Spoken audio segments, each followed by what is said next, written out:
রাসূল সাল্লাল্লাহু আলাইহি ওয়াসাল্লাম সহজ করতেন। অসুস্থ শুনলেই লা বাস তহুরুন ইনশাআল্লাহ, আর কিছু হবে না, আল্লাহ তোমার গুনাহ মাফ করে দিচ্ছে।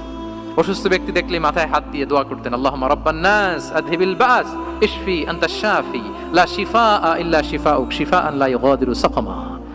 উজ্জীবিত হয়ে যেত অসুস্থ ব্যক্তি। আমরা কি করি?